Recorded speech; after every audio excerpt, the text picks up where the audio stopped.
मैंने पश्चिम चंपारण भितिहरवा के गांधी आश्रम से पैदल चलना शुरू किया है और करीब करीब 2 बरस पैदल चलने के बाद चंपारण से चलकर अभी तक हम लोग सुपौल में पहुंचे हैं। करीब करीब 60% बिहार के गांव, पंचायत, प्रखंड हम लोग पैदल, खुद मैं चलकर गया हूं, वहीं रहता हूं। आज भोजपुर आरा के जमीन पर आने का अवसर मिला है। आज पहली बार मैं इस अभियान के तहत आरा में आया हूं। यहां अभी पदयात्रा शुरू होने में बहुत समय बाकी है, क्योंकि मैं अभी सुपौल में हूं।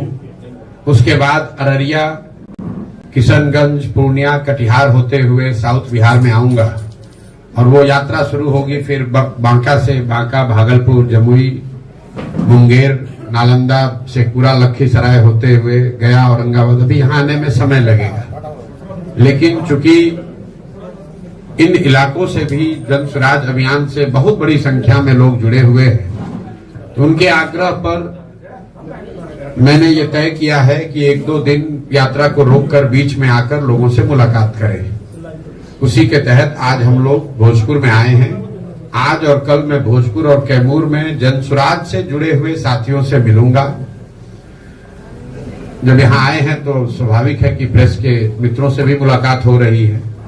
यात्रा का जो अभी तक का संक्षिप्त अनुभव है, मैं आपसे, अगर आपकी इजाजत हो तो मैं साझा कर दूं। उसके बाद आप अपने सवाल कर सकते हैं।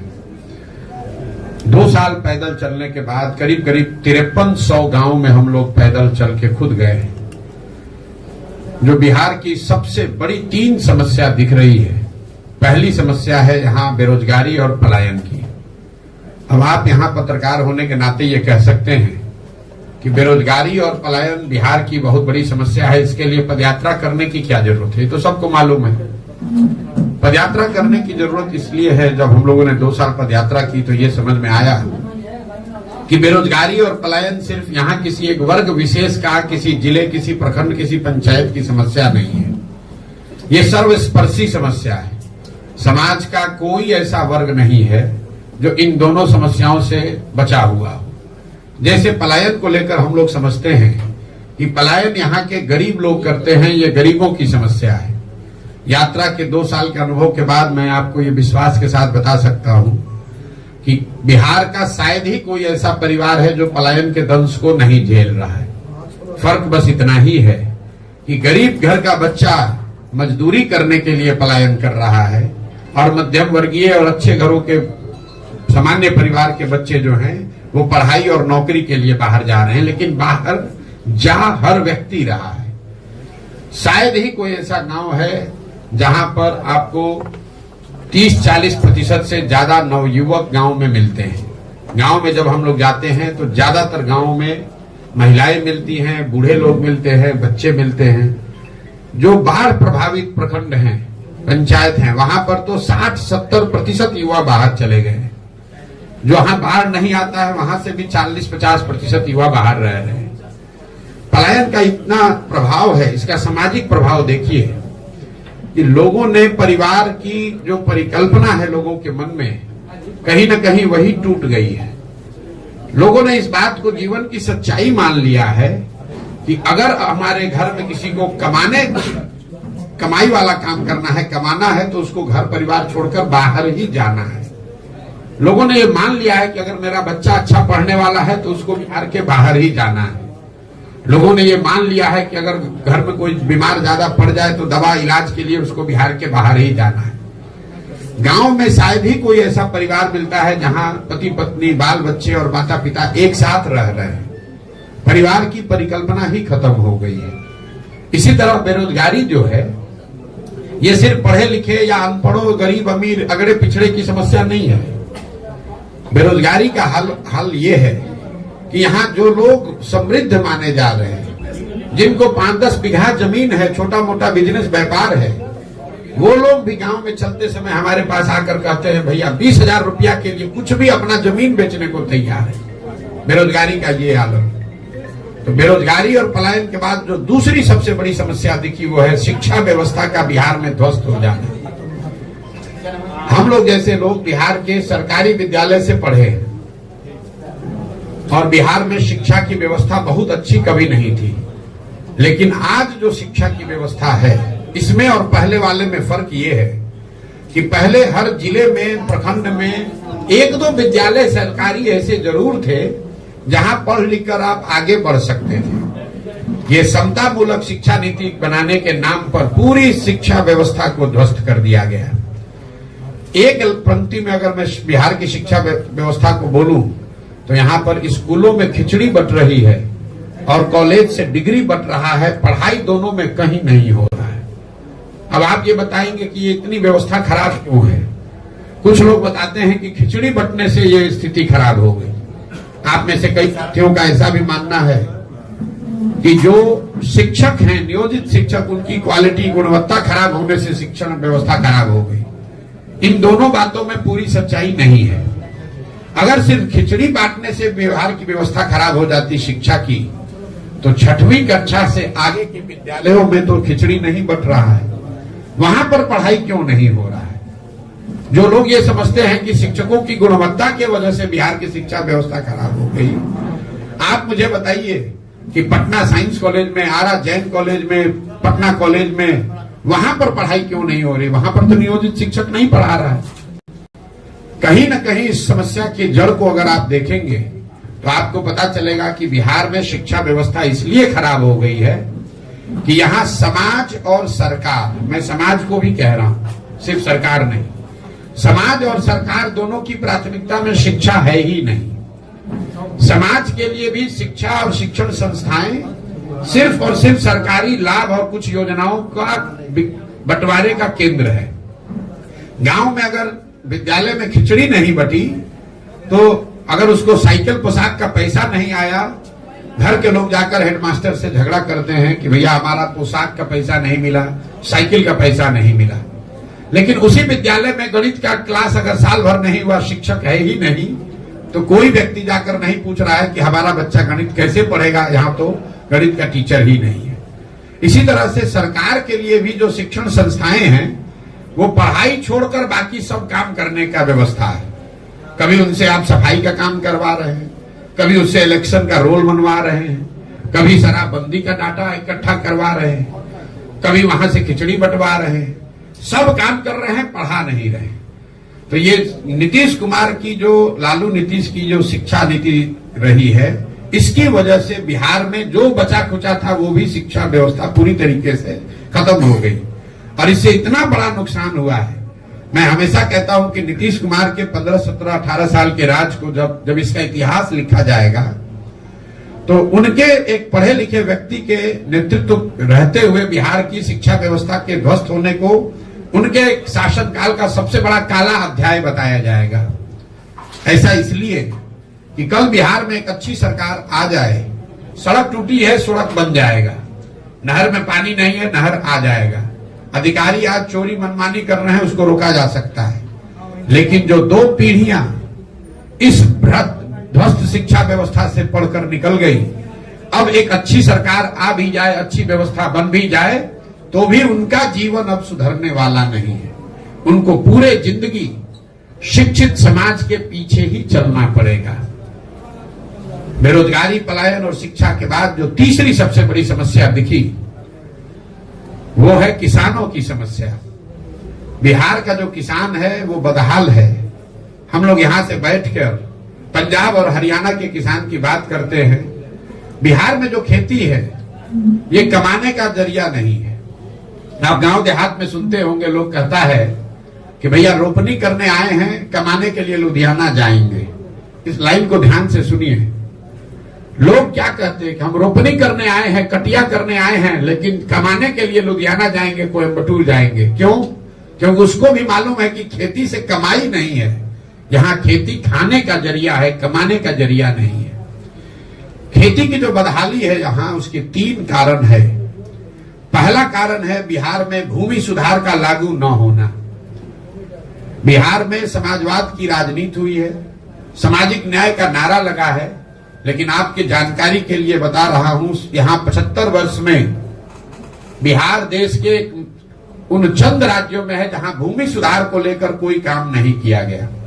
नतीजा ये हुआ कि करीब करीब 1/3 जमीन, इसको याद रखिए, 1/3 जमीन का मालिकाना हक बिहार में डिस्प्यूटेड है। लोगों को पता ही नहीं है कि जमीन का मालिक है कौन। जो मालिक है वो कहीं ना कहीं उसके जमीन के कागज में दिक्कत है, उसका रसीद नहीं कट रहा है, उस पर उसको लोन नहीं मिल रहा है, उसको बेच नहीं सकता है, तो जमीन की प्रोडक्टिविटी कम हो गई। दूसरी जो बड़ी समस्या है, और अभी सरकार ने जो सर्वे का काम शुरू किया है, अभी मैं आपको एक भविष्यवाणी कर देता हूं, 6 महीना में ये जमीन के सर्वे से इतना समाज में भूचाल बवाल खड़ा होना है, क्योंकि जो भ्रष्ट व्यवस्था है, पूरा जो राजस्व भूमि सुधार का विभाग है, उसके पास ना सुविधा है, ना उनके पास संसाधन है, ना उनके पास ज्ञान है। पूरी जो राजस्व की व्यवस्था है, एक अंचलाधिकारी, उसके साथ 2-3 कर्मचारी, और उस कर्मचारी के साथ जुड़े हुए 5-7 अटर्नी जो कि विशुद्ध तौर पर दलाल हैं, यही लोग चला रहे हैं। आप अंदाजा लगाइए कि जब जमीनों का सर्वे किया जा रहा है, इसमें कितने बड़े पैमाने पर हेर फेर और गलती होगी, और इससे समाज के कितने लोगों को परेशानी होगी। आप देखिएगा, अगले साल मार्च आते आते बिहार के हर गांव में सैकड़ों लोग अपनी जमीन के मालिकाना हक को लेकर अदालतों के और सरकारी अफसरों के पीछे ऑफिसों के में चक्कर लगाते नजर आएंगे। ये बड़ा मुद्दा बिहार में बनने वाला है। दूसरी जो किसानों की समस्या है वो जल का कुप्रबंधन। यहाँ जो विभाग है उसका नाम है जल संसाधन। ये सबसे ज्यादा लूट वाला विभाग है। आप लोग को बता देते हैं, बिहार में हर विभाग में चोरी है, कोई ऐसा विभाग नहीं जहां चोरी नहीं है, लेकिन जल संसाधन से ज्यादा चोरी कहीं नहीं है। अगर आपको एक मजाक की बात बता देता हूं, यहाँ गठबंधन का सरकार चलता है, सब विभाग का बंटवारा होता है, लेकिन जल संसाधन का बंटवारा आज तक नहीं हुआ है। जो मुख्यमंत्री रहता है उसी के पास जल संसाधन रहता है। क्यों? दूसरे विभाग में चोरी कीजिएगा तो उसका कुछ निशान पीछे छूट सकता है, पकड़ में आ सकता है। ये ऐसा विभाग है जिसमें खुद ही से आप बाढ़ लाते हैं, खुद ही से पैसा लुटवाते हैं, खुद ही से सूखा की स्थिति पैदा करते हैं, और चोरी करके फिर अगले साल फिर नया कार्यक्रम बनाते हैं। तो बिहार में जो जल संसाधन कुप्रबंधन है, इसका नतीजा ये है कि यहाँ 50% भूमि, इसको आंकड़े को याद रखिए, 50% भूमि बाढ़ से प्रभावित है, लेकिन बाकी का जो 50% है उसमें आधी से ज्यादा भूमि में जल जमाव की बहुत बड़ी समस्या है। ये आपको शायद दक्षिण बिहार में इतना नहीं दिखेगी, लेकिन जैसे ही आप तराई के जिलों से नीचे आएंगे, जो तराई के जिले हैं नेपाल से लगते हुए, वहां पर जल जमाव की समस्या उतनी नहीं है। दोनों चंपारण, सीतामढ़ी, मधुबनी, सुपौल, अररिया में उतना जल जमाव की समस्या नहीं है। लेकिन जब आप गोपालगंज जाएंगे, सिवान जाएंगे, सारण जाएंगे, समस्तीपुर जाएंगे, खगड़िया जाइएगा, बेगूसराय जाइएगा, दरभंगा जाइएगा, यहाँ कोई ऐसा पंचायत नहीं है जहां 2-4-5 हजार एकड़ जमीन जल जमाव से नहीं प्रभावित है। एक बार पानी आ गया, वो पानी निकलता ही नहीं है। और तीसरी जो बड़ी बात है, जो दक्षिण बिहार के लिए भी ज्यादा जरूर समझने वाली बात है, बिहार एकमात्र ऐसा राज्य है जहां पिछले 10 साल में सिंचाई वाली भूमि की मात्रा 11% से कम हो गई। दूसरे राज्यों में सिंचाई की सुविधाओं का विस्तार हुआ। पिछले 10 वर्ष में बिहार में सिंचाई की जो व्यवस्था है वो नहरों के रखरखाव और नलकूप के रखरखाव के अभाव में 11% कम हो गया। आप गांव देहात में चलिएगा तो आप लोगों को दिखता होगा, लोग बताते हैं कि भैया इस सोन कैनाल का पानी पहले आता था, अब पानी नहीं पहुंचता है, क्योंकि सिल्ट पड़ गया, रखरखाव नहीं हुआ। तो ये आंकड़ा याद रखिए, अगर आज से 10 वर्ष पहले 100 एकड़ जमीन को सिंचाई की सुविधा बिहार में थी, तो वो घट के अभी 89 एकड़ ही रह गया है। लेकिन भूमि सुधार और जल कुप्रबंधन के बाद भी जो यहाँ पैदा हो रहा है, किसानों की जो सबसे बड़ी समस्या है कि जो अनाज यहाँ पर किसान पैदा कर रहा है वो उसको उचित दाम नहीं मिल रहा है। एक आर्थिक सर्वेक्षण बताता है कि बिहार में किसान जो पैदा कर रहे हैं उसका उचित दाम न मिलने की वजह से बिहार के किसानों को हर साल, इसको याद रखिए, प्रति वर्ष 15 से 20 हजार करोड़ रुपए का नुकसान हो रहा है। ये पूरा जो शाहबाद का एरिया है, ये धान का कटोरा लोग कहते हैं, यहाँ धान की खेती होती है। मैं आपको चुनौती दे रहा हूं, आप मुझे कोई किसान दिखाइए जिसने 2100 रुपया में, 2200 रुपया में अपना धान पिछले 2 वर्ष में बेचा हो। हर किसान यहाँ 1400, 1500, 1600 में ही अपना धान बेचा है। जो पैक्स की व्यवस्था है यहाँ, उसका आंकड़ा सुन लीजिए। हम लोग कहते हैं कि पंजाब में, हरियाणा में किसान बहुत धनी है। भैया पिछले 10 वर्ष में पंजाब में 70% धान और करीब करीब 75% गेहूं सरकारी समर्थन मूल्य पर सरकार के एजेंसियों के द्वारा खरीदा गया है। बिहार में पिछले 10 वर्ष में 13% धान, याद रखिए 13% धान और 1% गेहूं ही सरकारी एजेंसियों के द्वारा, पैक्स के द्वारा सरकारी समर्थन मूल्य पर खरीदा गया है। तो 2000 का धान जब किसान 1400, 1500 में बेचेगा तो स्वाभाविक है कि उसको नुकसान होगा ही होगा। तो ये किसानों की जो 3 बड़ी समस्या है, भूमि सुधार का लागू न होना, जिसकी वजह से भूमि की, जमीन की प्रोडक्टिविटी और उसमें इन्वेस्टमेंट कम हो रहा है। दूसरा, जल का कुप्रबंधन, और तीसरा, फसलों के दाम का न मिलना। ये 3 बड़ी समस्याओं के बाद जो 3 सबसे ज्यादा सुने जाने वाले शब्द रहे पदयात्रा में, वो है अधिकारियों की मनमानी, दूसरा है सरकारी विभागों में फैला हुआ भ्रष्टाचार, और तीसरा है कट मनी, जो यहां पर हर सरकारी योजना में कमीशन काटा जा रहा है। अभी के जो नीतीश का राज है उसके बारे में लोग बताते हैं गांव में कि भैया बिहार ने लालू जी का जंगल राज देखा है, अपराधियों का जंगल राज देखा है, लेकिन आज जो बिहार में व्यवस्था चल रही है वो अधिकारियों का जंगल राज है। यहाँ के अधिकारियों की मनमानी है, वो जो चाहेंगे वही करेंगे। नीतीश कुमार और उनके साथ बैठे हुए 4-5 सलाहकार, जो कि सब पहले के एक्स ब्यूरोक्रेट हैं। ध्यान रखिए, सरकार को चलाने वाले लोग कौन हैं? एक नीतीश कुमार, और सीएमओ के अधिकारी भी नहीं, सीएमओ में रिटायर होने के बाद बैठे हुए जो आप इनके सलाहकार लोग हैं, वही 4-5 लोग पूरी व्यवस्था को चला रहे हैं। सत्ता और संसाधन का इतना केंद्रीकरण हो गया है कि आपको राशन कार्ड भी चाहिए तो मुख्यमंत्री के यहां आपको जाना है। कोई मुखिया का ताकत नहीं है कि किसी को इंदिरा आवास दे दे, किसी मुखिया का ताकत नहीं है कि चुने हुए प्रतिनिधि, किसी ग्राम सभा के पास ये अधिकार नहीं है कि ग्राम सभा का बैठक करके तय कर दे कि कितने लोगों को घर मिलना चाहिए। ये सब कुछ नीतीश कुमार ने अधिकारियों के हाथ में नियंत्रण दे दिया है। भ्रष्टाचार उसकी वजह से चरम पर है, और अधिकारियों की इतनी मनमानी है तो खुलेआम लोग कह रहे हैं भैया जो करना है कर लीजिए, करेंगे वही जो हमारा मन है। आप लोग भी रोज देखते होंगे। दूसरी जो समस्या सुनने को मिली, जो सरकारी विभागों में फैला हुआ भ्रष्टाचार है। 5-7 साल पहले हम भी बिहार में आए हैं, काम किए, नीतीश कुमार के साथ भी काम किया मैंने। जितना भ्रष्टाचार अभी है, इतना भ्रष्टाचार हम लोग पहले कभी नहीं सुनते थे। कोई ऐसा सरकारी विभाग काम नहीं है जहां 2-4-5 हजार रुपया दिए बगैर आप काम करा लीजिए। चाहे आपको राशन कार्ड बनाना है, आपको पासपोर्ट का पुलिस वेरिफिकेशन कराना है, इंदिरा आवास चाहिए, कोई भी सरकारी जाति प्रमाण पत्र चाहिए, आपको पैसा दिए बगैर कोई उपाय नहीं है। और तीसरी एक जो व्यवस्था है कि सरकारी योजना चाहे केंद्र की हो या राज्य की, व्यवस्थित तरीके से उसमें कट जरूर लगना है। कहीं 10% है, कहीं 40% है। मनरेगा में 40%, तो आपको ये प्रधानमंत्री जो अनाज की योजना है उसमें 30 से 32 रुपए प्रति क्विंटल अनाज के में से पैसा लोग ले रहे हैं। यही वजह है कि आप गांव में देखते होंगे कि लोगों को 5 किलो नहीं 4 किलो अनाज मिल रहा है। और ये जो 30-35 रुपए प्रति क्विंटल अनाज में पैसा काटा जा रहा है, ये बजाबता विधायकों का भी उसमें हिस्सा है। मैं आपको कैमरे पर कह रहा हूं, ज्यादातर जगहों पर चाहे किसी दल का विधायक हो, वो भी 6 से 8 रुपया प्रति महीना ये प्रधानमंत्री के अनाज योजना में पैसा हर महीना पा रहा है। अंदाजा लगाइए चोरी का कि हर प्रखंड में 20 से 25 हजार क्विंटल अनाज आ रहा है इस योजना के तहत, और हर क्विंटल पर 30 से 35 रुपया प्रति महीना ये लोग काट रहे हैं। तो 3 शब्द, सरकारी विभागों में फैला हुआ भ्रष्टाचार, अधिकारियों की मनमानी और योजनाओं में काटे जाने वाला जो ये कमीशन है।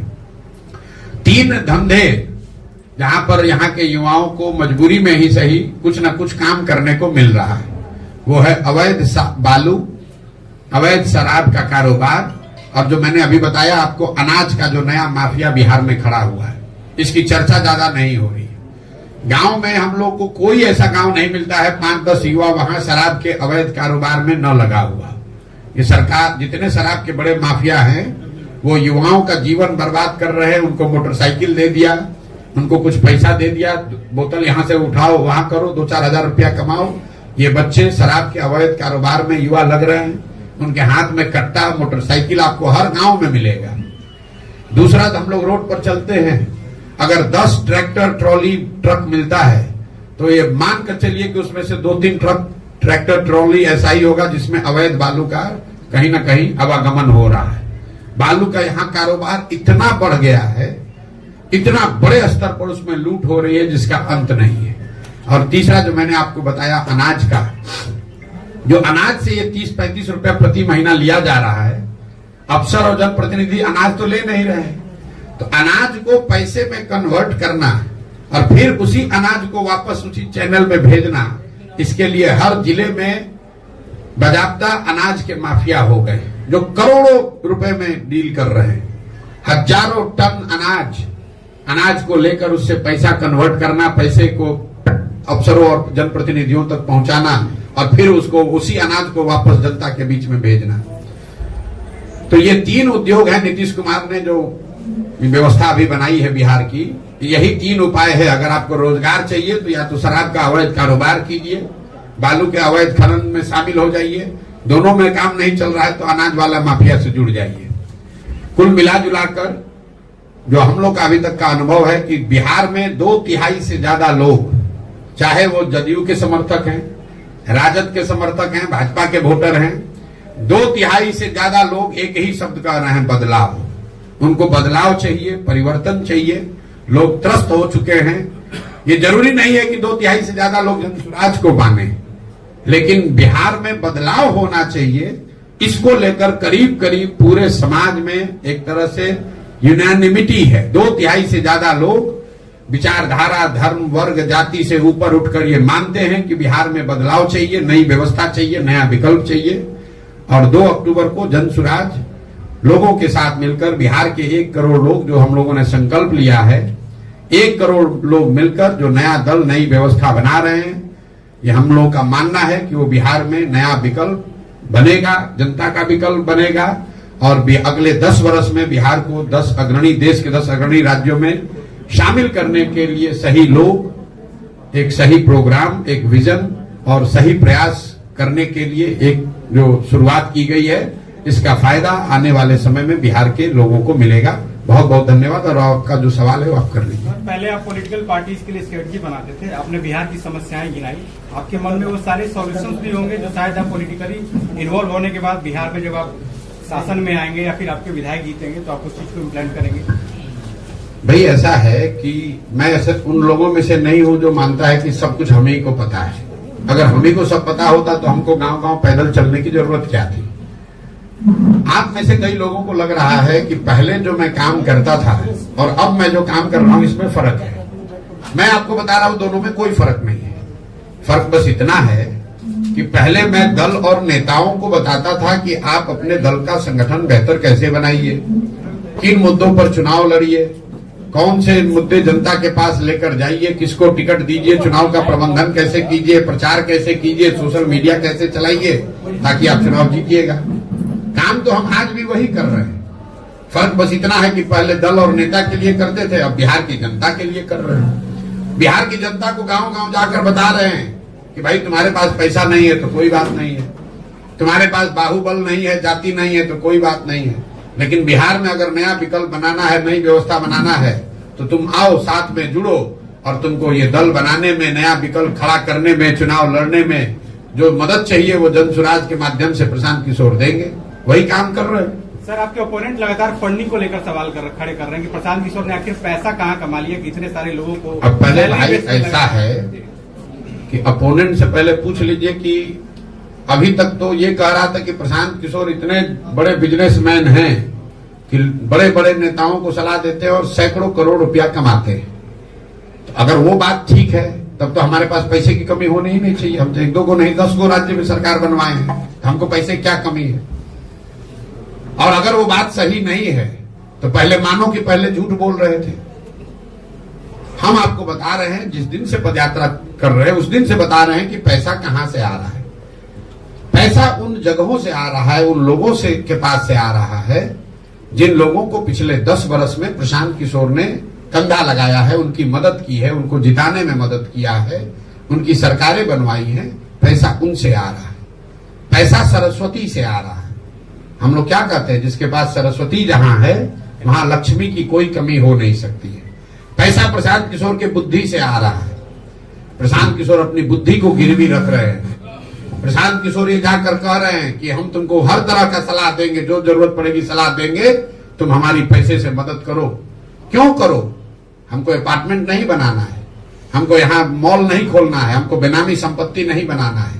पैसा इसलिए चाहिए कि बिहार में गरीब से गरीब का लड़का भी अगर काबिल है, वो चुनाव लड़ना चाहता है, उसके सामने बालू माफिया है, शराब माफिया है, ये लूट कर बैठे हुए बड़े बड़े दल है, कैसे चुनाव लड़ेगा? पैसे की वजह से कोई गरीब का बच्चा पीछे न छूट जाए, इसके लिए हमने जाकर कहा है कि पैसे की चिंता मत करो, पैसा का चिंता जनसुराज करेगा। ये लोग क्या कहेगा जो पैसा लेके टिकट बेचता है, ये हमसे क्या बात करेगा? आप लोग पत्रकार हैं, कभी आपने पूछा कि आरजेडी के पास पैसा कहां से आता है? जदयू वालों ने पैसा कहां से कमाया है? भाई प्रशांत किशोर तो पहले कुछ बिहार से बाहर करते थे। इन दोनों दलों की कोई हैसियत नहीं है बिहार के बाहर, तो बिहार में इनके पास पैसा आया कहां से? इनके पास पैसा आता है बालू और शराब माफिया से, इनके पास पैसा आता है अधिकारियों के ट्रांसफर पोस्टिंग से, इनके पास पैसा आता है जो आपके हमारे बच्चों का हक लूट कर ले जाते हैं, उससे ये राजनीति करते हैं। इनका हिम्मत है कि हमसे बोलेगा कि पैसा कहां से आता है? हम पैसा चोरी किए? कोई बिहार का आदमी खड़ा होकर बता दे 1 रुपया भी प्रशांत किशोर ने किसी से लिया हो, अगर एक किसी का मैंने चाय भी पिया हो तो बता दे। लेकिन बिहार के लोगों को ये जरूर बता रहे हैं कि तुम्हारा एक भाई, तुम्हारा एक बेटा तुम्हारे आशीर्वाद से इस जगह पर है, तुम पैसे की चिंता मत करो, अपने बच्चों के भविष्य की चिंता करो, हम तुम्हारे लिए पैसा ला कर देंगे। कैसे नहीं देंगे? ये बिहार, सुनिए एक आंकड़ा याद रखिए, बिहार में पिछले 30 वर्ष में सिर्फ 1200 परिवार के लोग ही सांसद और विधायक बने हैं, चाहे जिस दल के बने, वो चाहे भाजपा का हो, जदयू का हो, नीतीश का हो, कांग्रेस का हो, सिर्फ 1200 परिवार के लोग ही यहां सांसद विधायक बने हैं। ऐसा क्यों है? क्योंकि ये समाज में डर बैठा दिया है कि बिहार में राजनीति करना है तो तुम्हारा जात होना चाहिए, बिहार में राजनीति करना है तो तुम्हारे पास पैसा होना चाहिए, बिहार में राजनीति करना है तो तुम्हारे पास बाहुबल होना चाहिए। कोई लालू जी से पूछे, जिस दिन बिहार ने आपको नेता बनाया था, आप कितने बड़े बाप के लड़के थे? कब कहां से पैसा आया था आपके पास? नीतीश जी टाटा बिरला के लड़के थे जिस दिन मुख्यमंत्री बने थे। जब कुर्सी पर बैठ गए उसके बाद लूट कर पैसा भले कमा लिया। समाज ने जिस दिन पैसा उनको नेता बनाया उस दिन उनके पास पैसा नहीं था। तो पैसा पेट्रोल है, गाड़ी अगर आपके पास है तो पेट्रोल चाहिए, लेकिन अगर गाड़ी ही ना हो तो पेट्रोल के कनस्तर पर बैठ के कहां जाइएगा? हम पैदल चल रहे हैं, समाज को जगा रहे हैं, तो समाज पैसे की व्यवस्था भी करेगा। और एक अंतिम बात, कितने लोग इन पार्टियों से आ रहे हैं? अरे छोड़िए किन पार्टी से आ रहे हैं, परेशान हो रहे हैं। मैंने दूसरी जब पैसे की बात आपने कही, सुन लीजिए पूरी बात। जब तक ये अभियान चल रहा है उसका पैसा प्रशांत किशोर की बुद्धि से आ रहा है, लेकिन 2 अक्टूबर को जब ये दल बनेगा तो मैं उसी बुद्धि को लगाकर यहाँ बिहार में ये व्यवस्था बना रहा हूं कि डिसेंट्रलाइज क्राउड फंडिंग से जन सुराज में स्वच्छ तरीके से पैसा चुनाव लड़ने के लिए इकट्ठा किया जाएगा। उसको अभी उसका प्लान भी आपको बता देते हैं।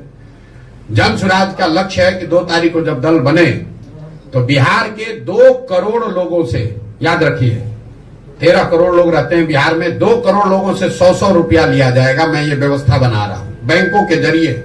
आप मोबाइल से अपने गांव से यहाँ गढ़हनी में, अगियाव में, भोजपुर आरा में बैठकर आप जनसुराज को 100 रुपया भेज पाएंगे।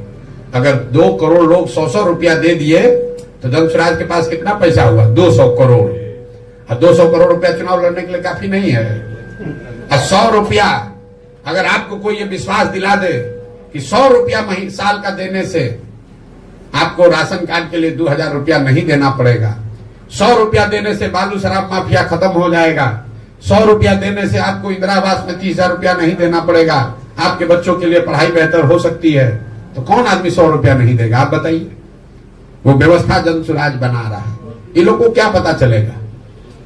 2011 से पहले इनको पता था कि सोशल मीडिया भी कोनो चिड़िया का नाम है जिसका इस्तेमाल चुनाव में भी हो सकता है। इस देश में सोशल मीडिया के बड़े बड़े जो तीरंदाज आज बन रहे हैं, कैमरे पर आपको कह रहे हैं कि सोशल मीडिया का इस्तेमाल भी चुनाव में हो सकता है, राजनीति में हो सकता है। ये गुजरात और महाराष्ट्र के लोगों ने नहीं, इसी बिहार के लड़के ने सिखाया कि इसका भी इस्तेमाल हो सकता है। तो आपको यहां करके दिखाएंगे कि कैसे बिहार की गरीब जनता अपने मोबाइल के जरिए अपने घर में बैठकर वो पैसा चंदा इकट्ठा करेगी, जिससे बिहार में एक स्वच्छ राजनीतिक व्यवस्था को बनाने में मदद मिलेगी। प्रशांत जी, एक मेरा सवाल है दैनिक भास्कर की तरफ से कि बिहार में राजनीतिक अपराधीकरण, राजनीतिक आर्थिकरण, परिवारवाद, जातीयकरण के बीच, हेलो आप पीछे हो, जब आपको देखे ही नहीं पा रहे तो कैसे आपका उत्तर दें? जी, मैं दैनिक भास्कर का ब्यूरो चीफ राकेश कुमार सिंह जी, और मैं आपसे ये जानना चाहता हूं कि बिहार में राजनीतिक अपराधीकरण, राजनीतिक आर्थिकरण, परिवारवाद, जातीयकरण और धार्मिकरण के बीच आप मुद्दों और मूल्यों की राजनीति को लेकर बिहार में जो आए हैं वह कितना सफल होगा, और यहाँ के लोगों के बीच जो परंपरागत राजनीति के माइंडसेट है और बिहार के लोगों को दिलों को कितना बदल पाएंगे, ये मैं जानना चाहता हूँ। भाई, ये आकलन करने के लिए तो आप जैसे लोग बैठे हैं समाज में। हम तो शादी में घोड़े पर बैठा हुआ दूल्हा की तरह है, हम तो चल दिए। आपको देखना है कि बारात को अच्छा लग रहा है कि नहीं और बारात में कितने लोग हैं। लेकिन पिछले 2 बरस से जो प्रयास हम लोग कर रहे हैं और जो लोग इससे जुड़ रहे हैं, अगर आपने जो बात बताई वही परंपरागत सोच, वही परंपरागत मूल्य, वही परंपरागत तरीकों का ही प्रभाव है, तो जन स्वराज में हजारों लोग जुड़ कौन रहे हैं, ये आप बताइए। आपने अपने पत्रकारिता के जीवन में कभी ये देखा हो कि रूलिंग पार्टी, आज अभी भाजपा और जदयू रूलिंग पार्टी है, रूलिंग पार्टी और मुख्य विपक्ष आरजेडी, उनके दलों के नेता अपना दल छोड़कर, अपना पद छोड़कर एक ऐसी व्यवस्था से जुड़ने का प्रयास कर रहे हैं, जुड़ रहे हैं, जो कि अभी दल बना भी नहीं है।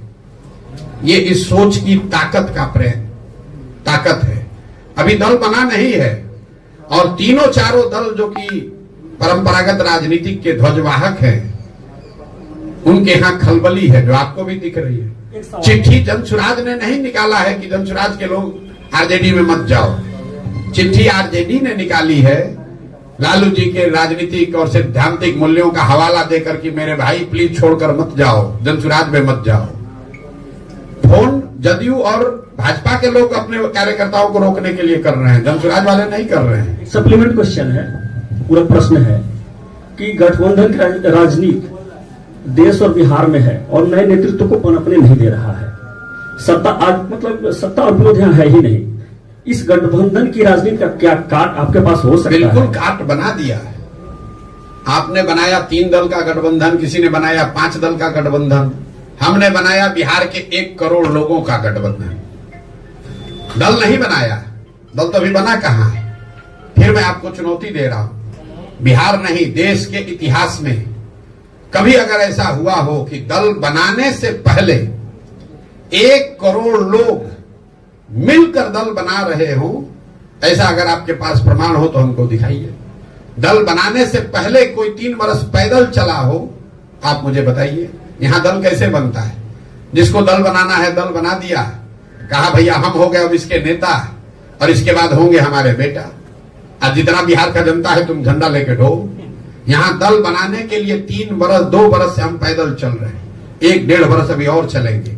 ये भी घोषणा की कि दल बनने पर ना इसके हम नेता बनेंगे, ना नेता हैं ना बनेंगे।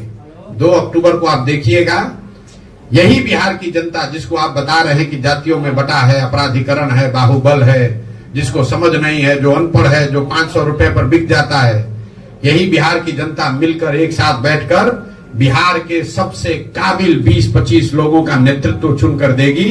और तब आप कहिएगा कि देखिए अच्छा बिहार में ये भी थे। अभी आप लोग कह रहे अच्छा बिहार का कोई लड़का आनंद मिश्रा भी था, ये आए हैं तब ना आपको दिखा है। आपको कहां पता था कि असम में जो सबसे बढ़िया आईपीएस अफसर है वो बिहार का लड़का है?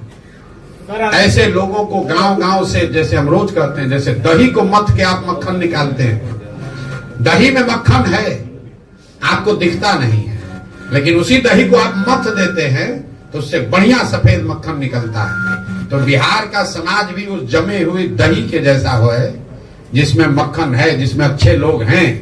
समाज को मत कर अच्छे लोगों को निकालने की जरूरत है। मैं अंतिम बात आपको बताऊं, जब लोग कहते हैं ना भैया कोई अच्छा बचा ही नहीं, हम पूछते हैं ये बताओ कि गांव देहात शहर में 100 में 1 आदमी अच्छा बचा है कि नहीं बचा है?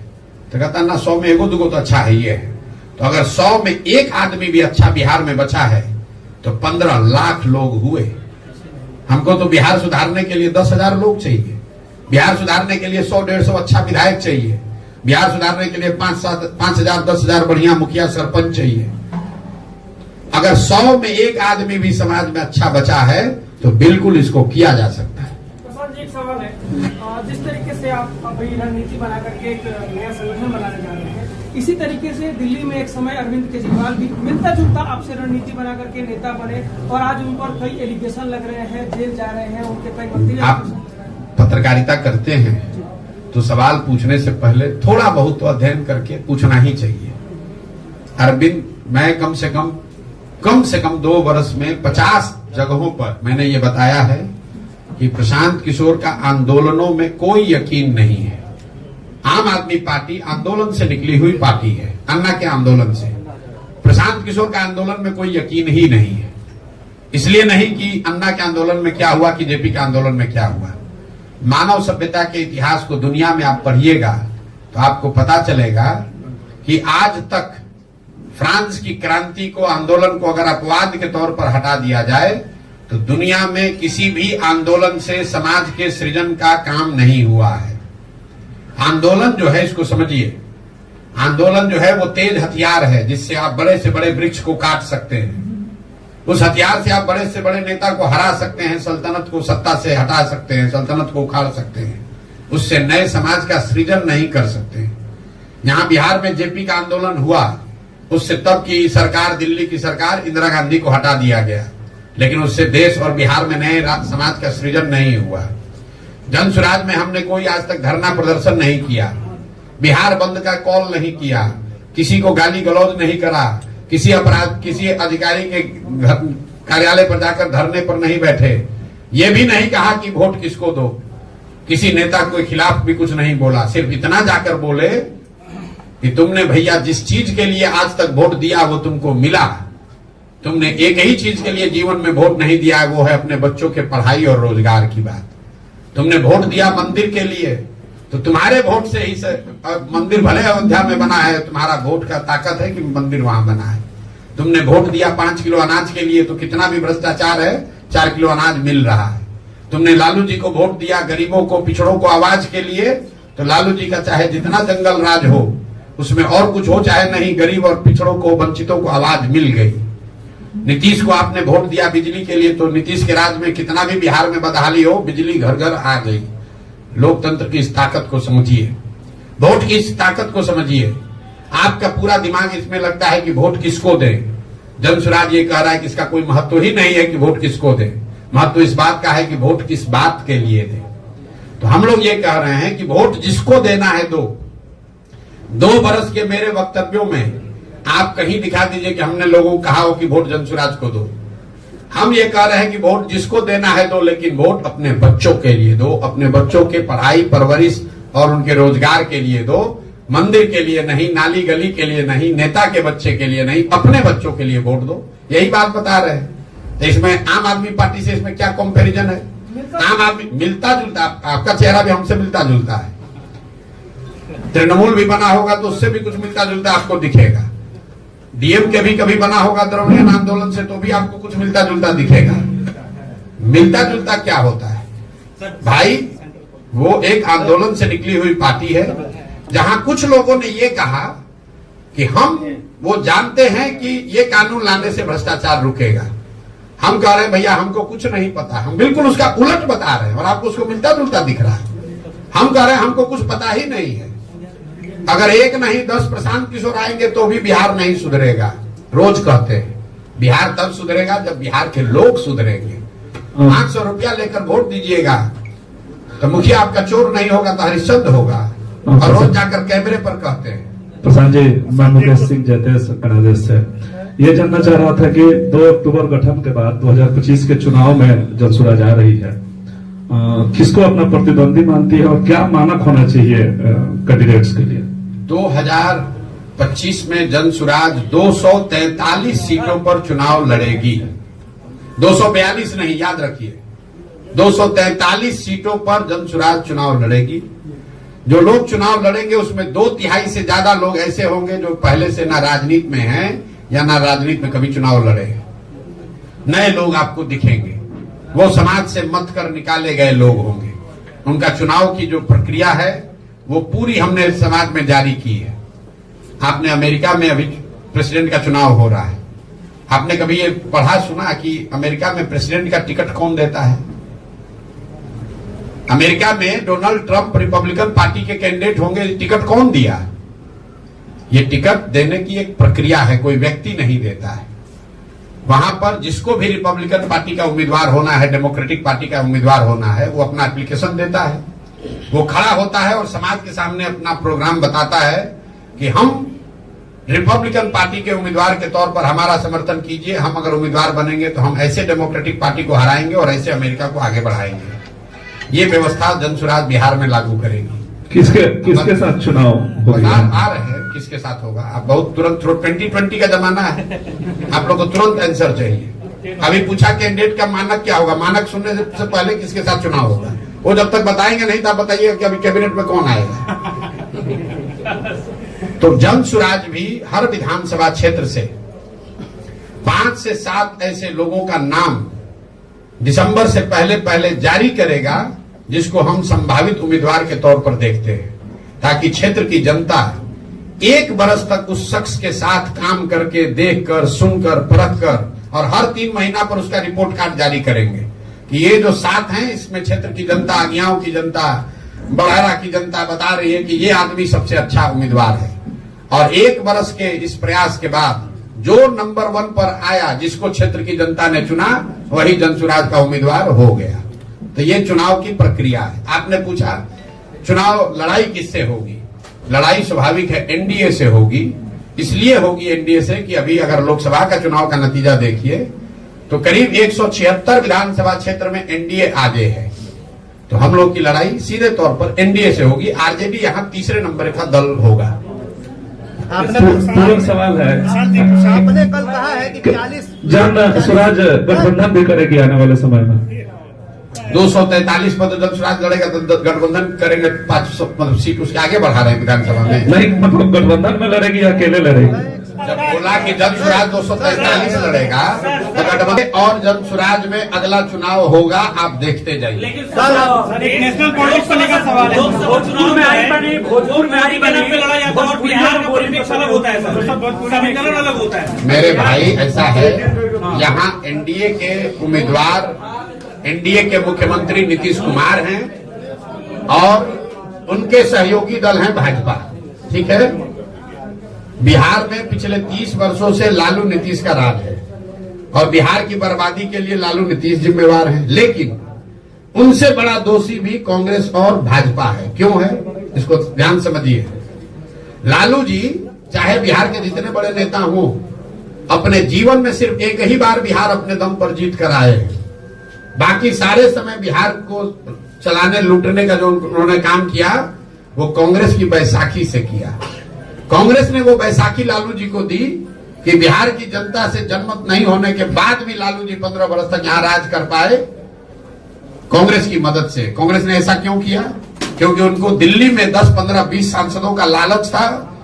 15-20 सांसदों की लालच में उन्होंने बिहार और बिहार के बच्चों का भविष्य लालू के हाथ में गिरवी रख दिया।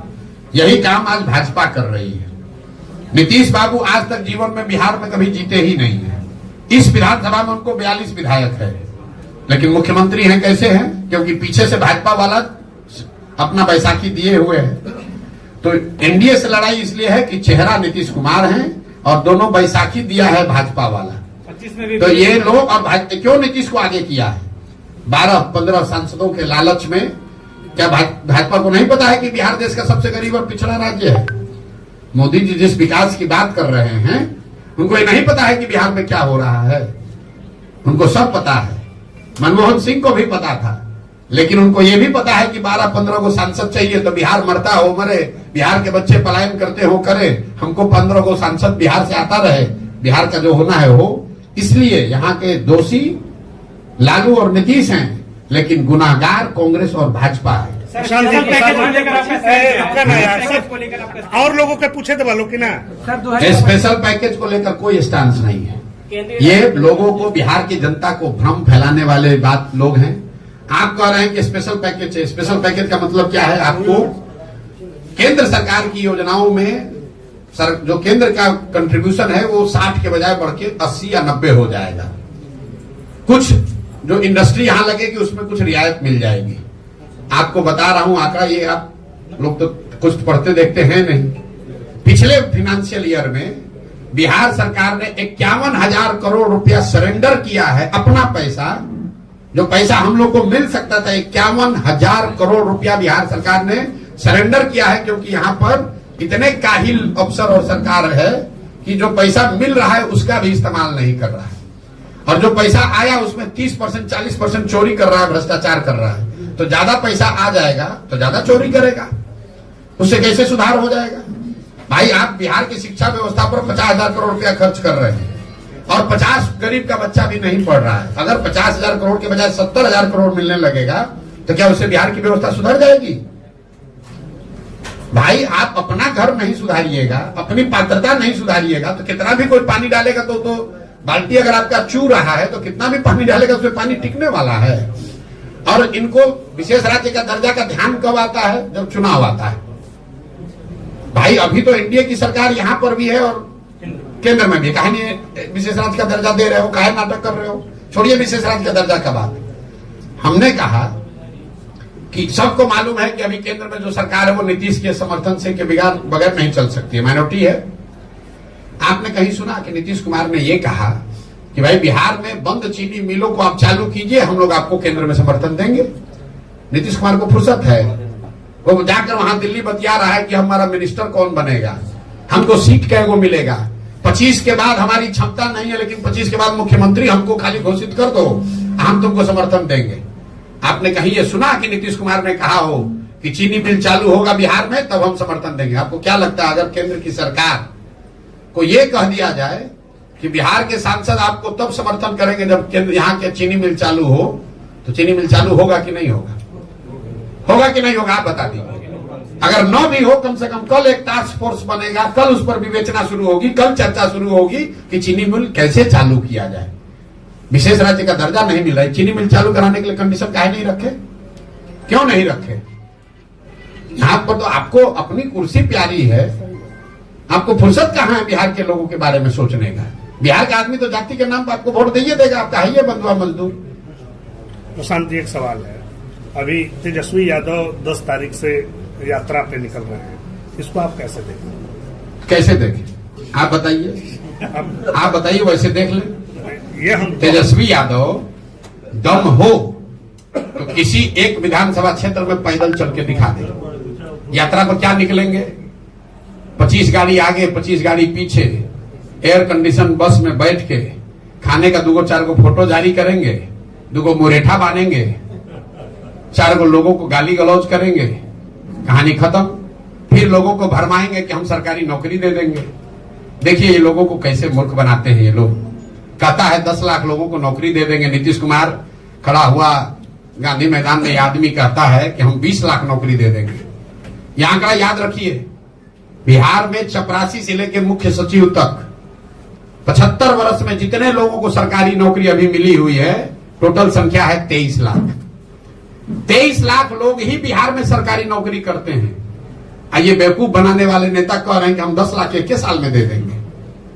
चपरासी से लेकर मुख्य सचिव तक हर आदमी की काउंटिंग कीजिएगा तो सिर्फ 23 लाख लोग, 1.97% लोग ही सरकारी नौकरी में हैं।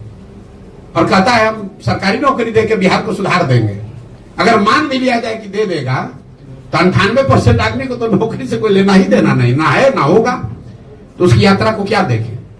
भाई तेजस्वी यादव की क्या पहचान है? तेजस्वी यादव ने समाज के लिए कौन सा ऐसा पराक्रम किया है जिसके लिए हम उस पर टिप्पणी करें? तेजस्वी यादव की पहचान ये है कि लालू यादव के लड़के हैं। लालू यादव का दल है आरजेडी, तो उसके वो नेता हैं। आपका अपना दुकान है तो आपका लड़का उस दुकान का मालिक बन जाएगा कल, उसके लिए उसको कुछ परिश्रम तो करना नहीं है। लेकिन दुकान से लोग सामान खरीदने आए तब ना आपको कुछ उसकी क्षमता विद्वता देखी जाएगी। तेजस्वी यादव आरजेडी के लीडर हैं और वो लीडर इसलिए हैं कि वो लालू यादव के लड़के हैं, इतनी उनकी पहचान है। इसके आगे की पहचान उनको बनानी है तो उसके लिए परिश्रम करना पड़ेगा, काम करना पड़ेगा, करके कुछ दिखाना पड़ेगा। अभी तक ऐसा कुछ दिखा नहीं। ना विद्यार्थी के तौर पर उन्होंने बहुत बड़ा कोई तोप मारा है, तोप छोड़ा है। जो आदमी मुख्यमंत्री, देखिए मैं ये नहीं मानता हूं कि डिग्री पाने से कोई आदमी समझदार हो जाएगा। हम लोग के माँ बाप दादी, हर परिवार में ऐसे लोग हैं जो पढ़े लिखे नहीं लेकिन बहुत समझदार हैं। परिस्थितिवश आप पढ़ाई नहीं कर पाए, स्कूल नहीं था, साधन नहीं था, पैसा नहीं था, वो बात समझ में आती है। लेकिन जिसके माँ बाप मुख्यमंत्री हैं वो बच्चा 10वां नहीं पास किया, तो ये दिखाता है कि शिक्षा के प्रति आपकी सोच क्या है। जो आदमी 9वां फेल है वो बता रहा है कि हम बिहार के विकास का रास्ता बता देंगे। जिसको ये नहीं मालूम है कि जीडीपी क्या है और जीडीपी ग्रोथ क्या है, वो बता देगा कि बिहार का सुधार कैसे हो जाएगा। मतलब जो बिहार जो कह रहा है कि हम सोशलिस्ट, हमारे पुरोधा, हमारे पुरखों का समाजवाद है, समाजवाद का जो डेफिनेशन खड़ा होकर नहीं बोल सकता है वो समाजवाद पर चर्चा करेगा, वो समाजवाद पर चर्चा करेगा। आप तेजस्वी यादव को मैं चुनौती दे रहा हूं, जरा खड़े होकर सोशलिज्म पर 5 लाइन बोल दो बिना कागज देखे हुए। तो क्या सोशलिस्ट है, सोशलिज्म है क्या, खाली ये बता दो, बता दो, हम मान लेंगे, आपको नेता मान लेंगे। 10 दिन कोचिंग ट्यूशन करके आओ, आपके कैमरे पर कह रहा हूं, 10 दिन कोचिंग ट्यूशन कर लो, रट लो, उसके बाद कैमरे पर आकर सोशलिज्म पर 5 मिनट बोलकर बताओ कि सोशलिज्म है क्या, क्या है समानता, क्या है समाजवाद।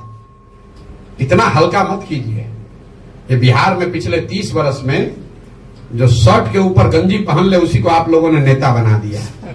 न जिसको भाषा का ज्ञान है, न विषय का ज्ञान है, न शब्दों का समझ है, जो जितना गलत बोल रहा है, जो जितना बड़ा लंपट है, उसी को आप लोग बताते हैं जमीनी नेता है।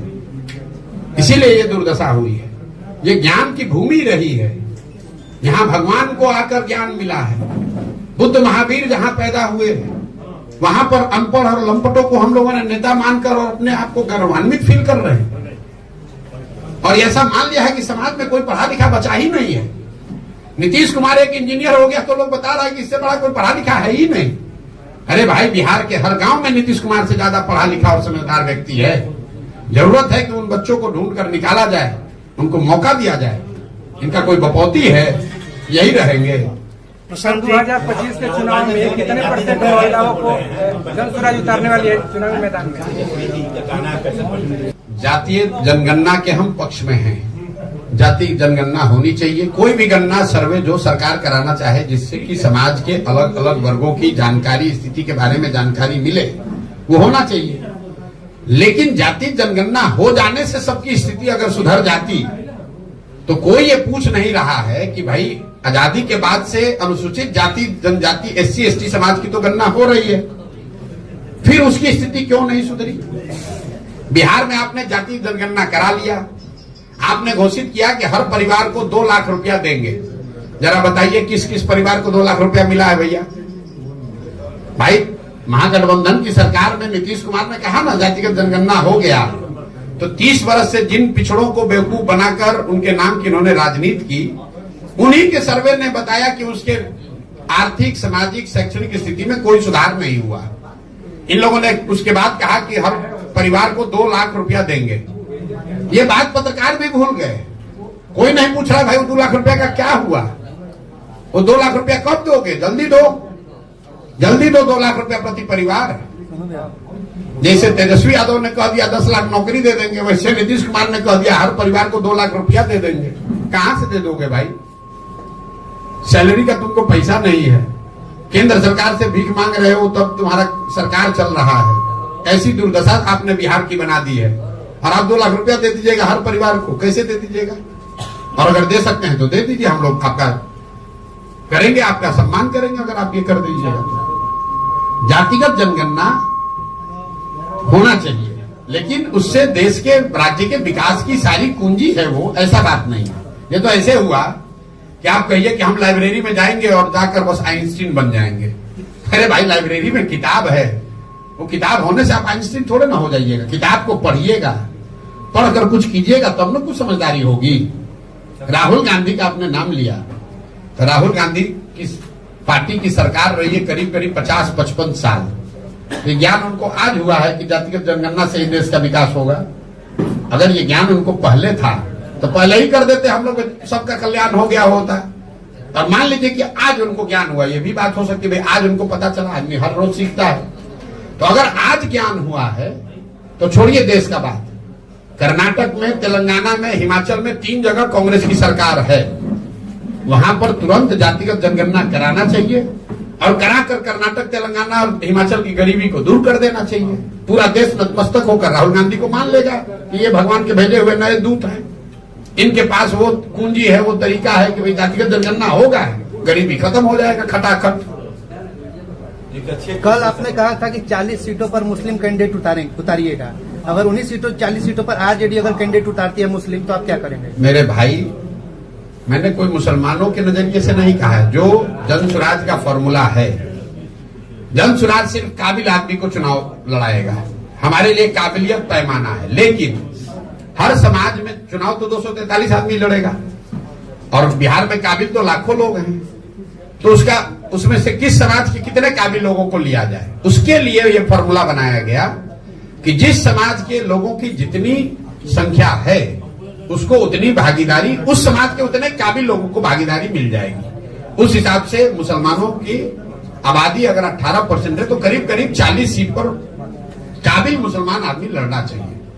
हमने आरजेडी को लेकर दूसरी बात कही। हमने ये कहा कि 30 बरस से जिस समाज के वोट से ये अपना लालटेन जला रहे हैं, जिस समाज के ये हिमायती बनने की कोशिश कर रहे हैं, दावा करते हैं, उसके लिए उन्होंने किया कुछ नहीं। लेकिन अब चलो तुमको चुनौती देते हैं, तुम बता दो कि जो 40 सीट दोगे तो हम वहां पर छोड़ देंगे, हम मुस्लिम वहां पर उम्मीदवार नहीं देंगे, वहां हम हिंदू लड़ा लेंगे, कोई बात नहीं, क्योंकि हमारे पास तो हर समाज का काबिल आदमी है।